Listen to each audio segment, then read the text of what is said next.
is a production of the Must-See TV Broadcast Network. Like, share, join. And follow us for all the latest updates.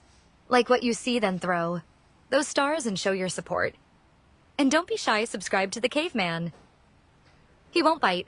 And if you're watching us right now on YouTube, then you already know what to do. Smash that like and subscribe button. Even one view can prevent one puppy from being shaven. A big fist pump goes to Donna, AI, and Music Mint for the incredible music that is in this episode. All rights belong to Christopher Michael Egarhos, a.k.a. the caveman. So if he's ready, and if you're ready, then let's kick this show off.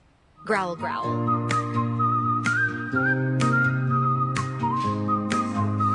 Lights up on the screen, it's time to see. 5 days a week, we're where you wanna be. Exclusive shows and reels, we got the vibe. Tune into the network, hop on Facebook Live. Riding with the stars in our unique groove. Laughter twists and turns within every move. Must-see TV's the place to catch it all. Epic moments, big and small, give us a call. Oh, you know it's must-see TV, come alive. Every day we light the way on Facebook Live. Catch the magic, hear the roar, feel the beat. Must-see TV, the place where worlds meet.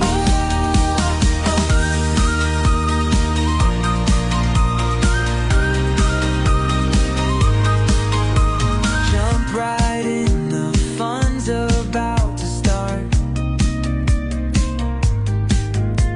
Bringing shows and stories straight to your heart. With every post and every share, we're free. Gotta get that fix of must-see TV. Round and round, don't let this moment fade. Together on this ride, the best we've ever made. Get the popcorn ready, it's your time to shine. Must-see TV will keep you feeling fine. Oh, you know it's must-see TV, come alive. Every day we light the way on Facebook Live. Catch the magic, hear the roar, feel the beat. Must-see TV, the place where worlds meet. Oh, you know it's must-see TV, come alive. Every day we light the way on Facebook Live. Catch the magic, hear the roar, feel the beat. Must-see TV, the place where worlds meet.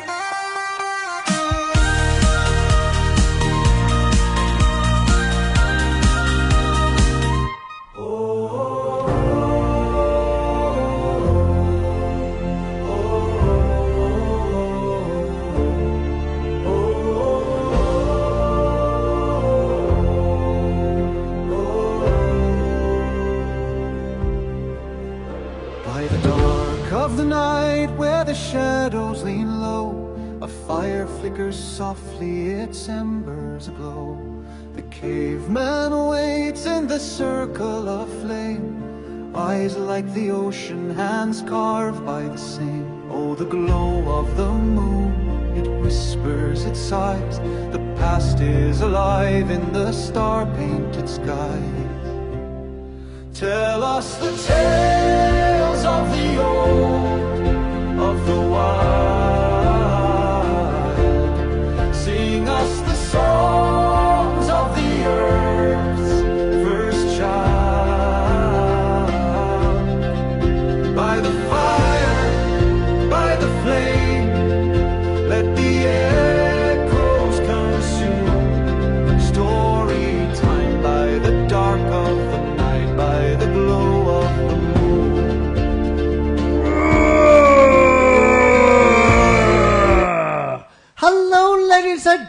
gentlemen, and welcome to another episode of Storytime.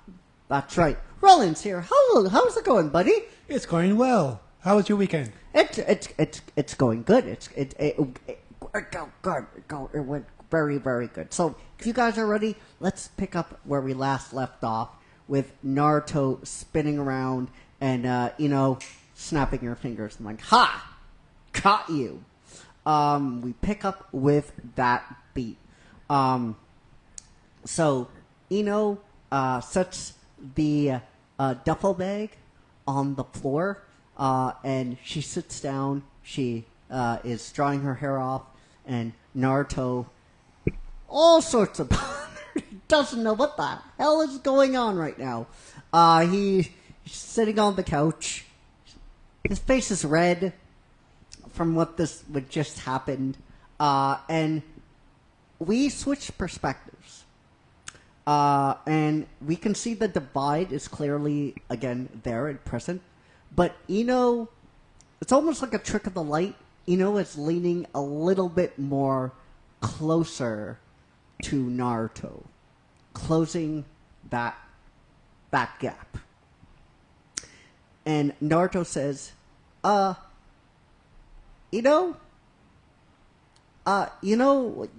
were saying when you were gone upstairs? You didn't mean it, did you? Like, this is a joke.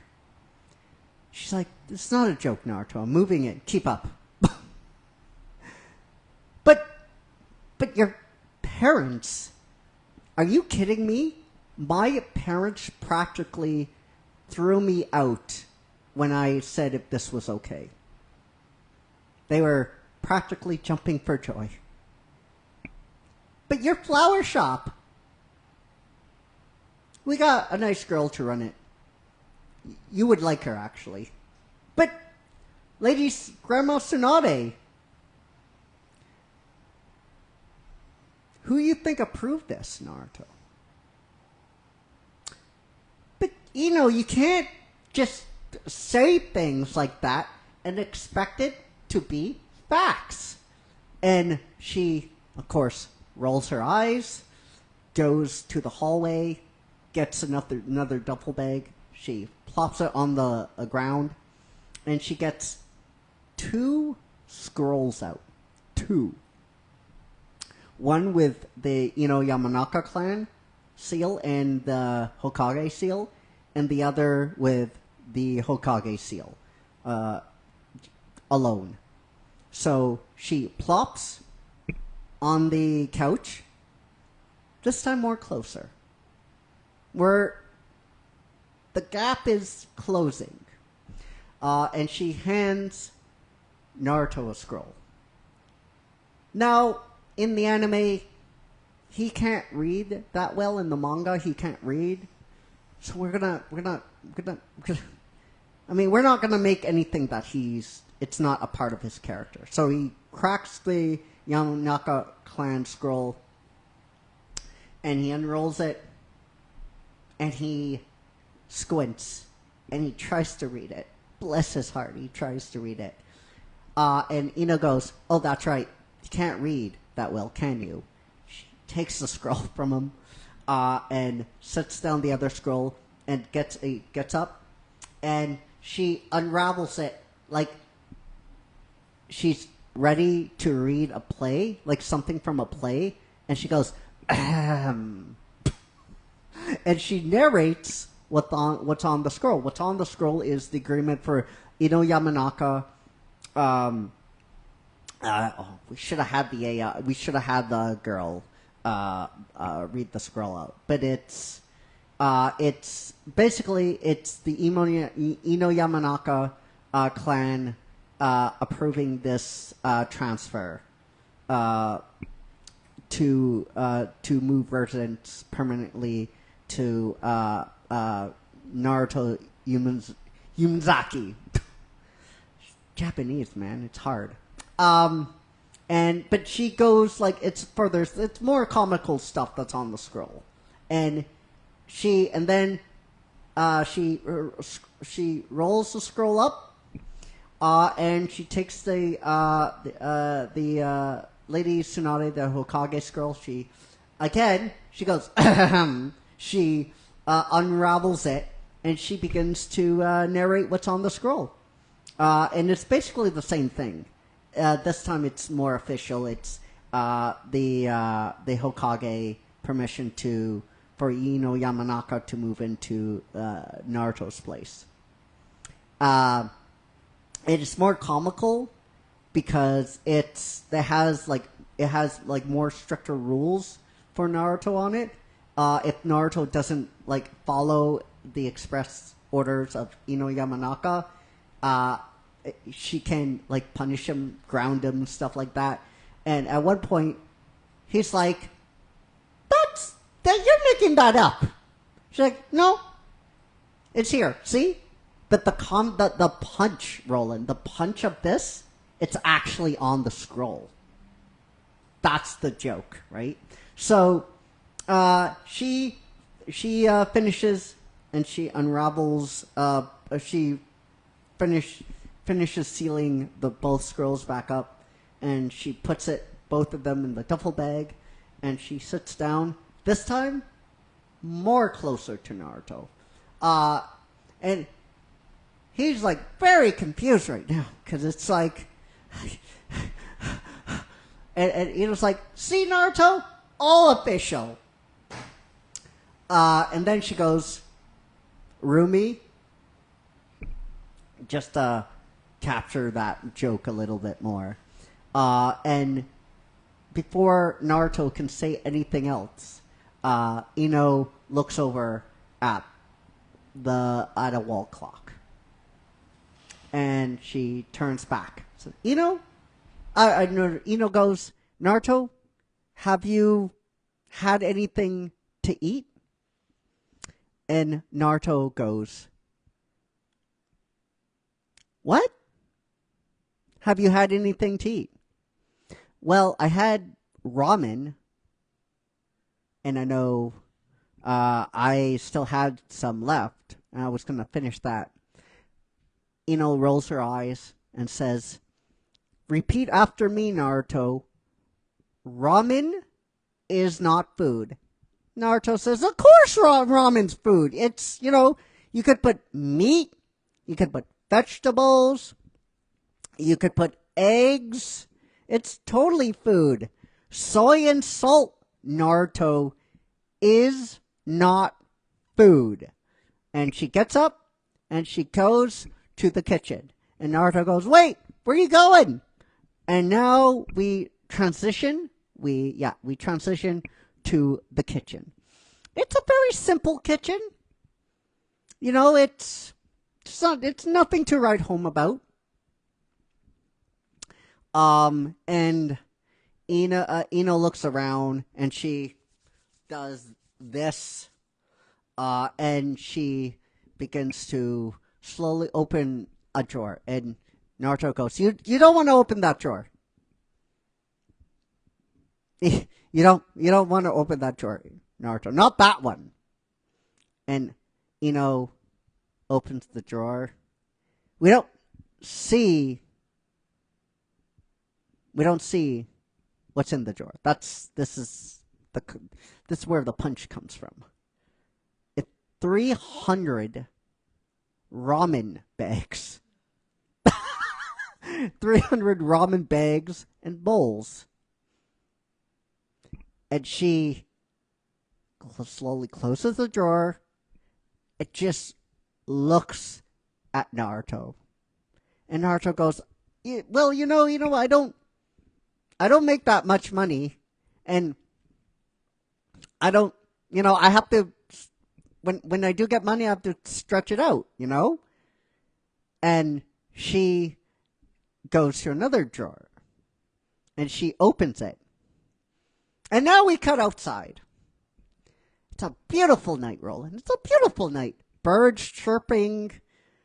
We have some villagers walking by. And all we hear is, going, "Naruto!" And we have Kakashi-sensei over watching the house, reading his book of smut, because it's Kakashi Sensei, and drinking a coffee, and he says, looks like she found the ramen. And then, oh my god, that's so funny. Then we go inside. Isn't that funny, Roland? Yes, it is. Oh, wait, your mic. Yes, it is. That's just, I love that, right? I love that bit. So you like that joke? I like the joke. Okay. Can I ask you something? Sure. What's funny about substance abuse? Nothing. Huh? See? So, boom, I got you. Yeah, so, in the anime, right? We gotta talk about this before we go into it a little bit for Roland, to Roland. Because in the anime and the manga, that's his thing, right? He likes ramen, right? Right. But in this film, right? This film, because ramen is the only lifeline that he's ever had, right? He's only had this and nothing else, right? So the ramen in this case is the bottle, is the pill, right? It's an allegory for all that kind of stuff. Okay. Because he's been alone for 15 years. He has no mom, he has no dad, he has almost nobody.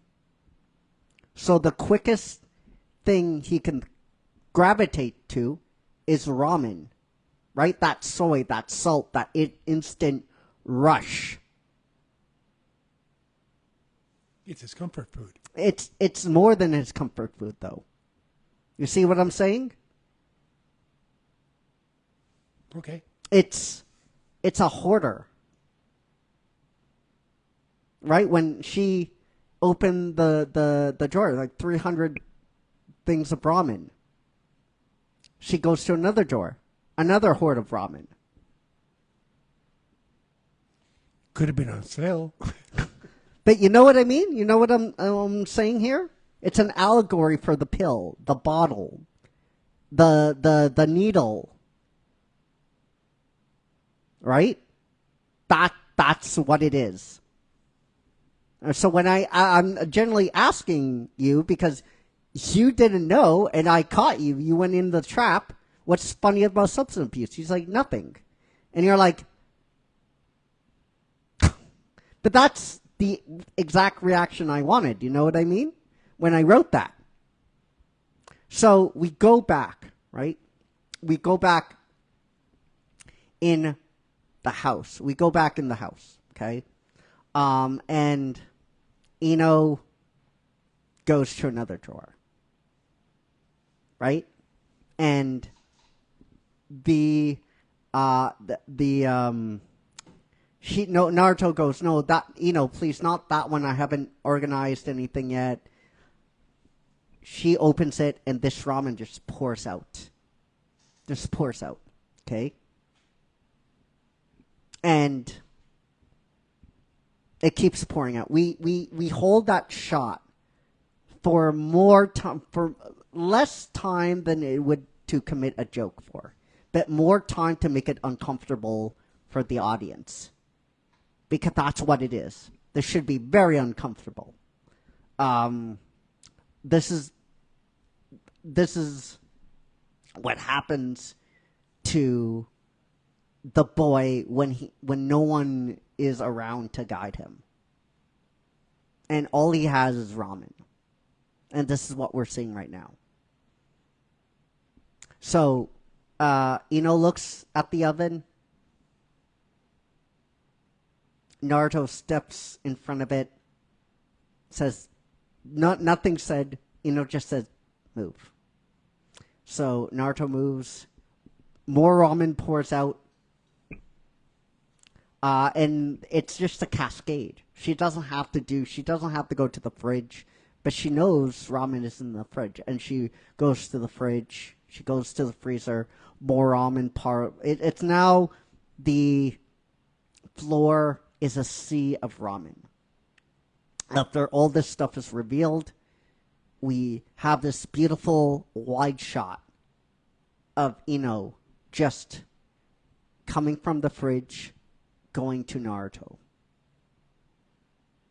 And we see the horror now. We see it. Bags are glistening off the light. Bowls are glistening off the light. And she bends down. And she takes a bag. And now we have a over shot. We have a over the shoulder shot. And she's looking at the bag. But it's angled so that the camera is picking up more of the bag than she's reading it.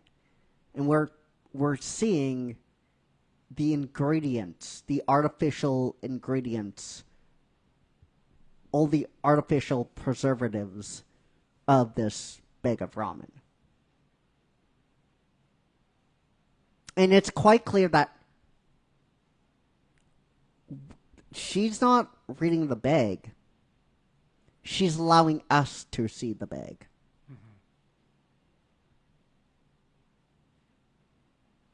It's evidence she is presenting here.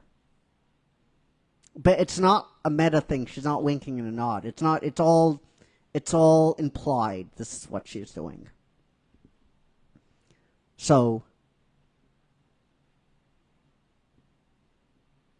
we switch perspectives, and it's almost like she puts the ramen down, but she puts it down a little bit too forcefully. If it was any harder, you can expect the bag would break. And she gets up. There's no sound. This is what's great about this. There's just the atmosphere. There's dead silence. There's no music to hide. No one can hide from this. Ino says, Naruto, in the hallway, there's a box. In that box, there are big black garbage bags. Bring them here. Bring the roll here. We're going to clean this up. And he doesn't argue. He just, okay. So he goes. And again, we're left alone in the kitchen with her standing in the middle of the sea of ramen. And it's a beautiful 360 shot. It's kind of like panorama. It's kind of like turning slowly. It's really, really cool. And Naruto comes back, and the bags get aired out, and they begin picking up. And then we cut. We actually fade cut. All these cuts are fade cuts. They're not hard cuts. They're fade cuts right into the other scene. So we're outside. Okay, it's night. Naruto comes back with one more large garbage bag. And he puts it next to the black garbage bags. Okay? And we hear, going, Naruto, and Naruto goes back inside. But we don't follow him. We see this line of horror in front of Naruto. Big black garbage bags. Maybe each garbage bag has around 500 to 1,000 ramen. Like big, bulky, almost like they're grotesque statues. And we just sit there. We have a wide shot, and we just sit there for a comfortable amount of time. And we have, and then a Hokage townsfolk rides by on his bike. And then, as he's riding by, he doesn't look that way. He doesn't look towards Naruto's apartment. He just slowly looks away. And that's where we're going to end the scene. As we're gonna cut it there. All right. Now, you guys are probably, why are we having these long shots, these long uncomfortable shots? Right? You probably are thinking about, like, why are we having these long shots? Why are we not allowed to look away? It was all explained. Well, it's going to keep a running theme in this movie. We don't get to run. We don't get to hide. We don't get to shrink. It's easy to laugh at Naruto. Right? It's easy to laugh at the Shonen Jump trope. Right? Mm-hmm. It's easy to do this. It's much harder to say what really happens to him in his most vulnerable time. And this is what this movie is. This is the result of the reality of the boy of destiny. The boy of that destiny trope. Right? What does it cost? Right? Right. What does that cost? What happens if, like, all that spotlight just goes away? And we have to face this reality of, oh shit, we haven't really did anything to him, like, to help him. We discussed him. Like, what did Grandma Tsunade say? We despised him. We just, we said things to him. We called him names, right? We called him things. So, I'll leave you with that. I know, heavy stuff. How did you like this episode, my friend? Very eye-opening. Yeah. Yeah, I got you, didn't I? Yep. I got me. But you know what? This is what I'm saying. This, like, for me, one of the most different scripts I've ever written. I written it in 3 days, right? Mm-hmm. It is very different from any film that I've written. I mean, this is. But I hope you guys are enjoying it so far. So let's I know nobody's watching. I know we don't have any names. Watching, but no names. Yeah. All right. So, guys, until Thursday, we only have like 3 episodes of The Bite left after Thursday. Right? After Thursday, we have no. Thursday or Friday? Thursday. Thursday. Okay, Thursday. So, guys, until we see each other again, take care, be safe, be well, and we love you all! 50,000 plus. And may the shorts be with you. Take care, guys. Roland, take me home.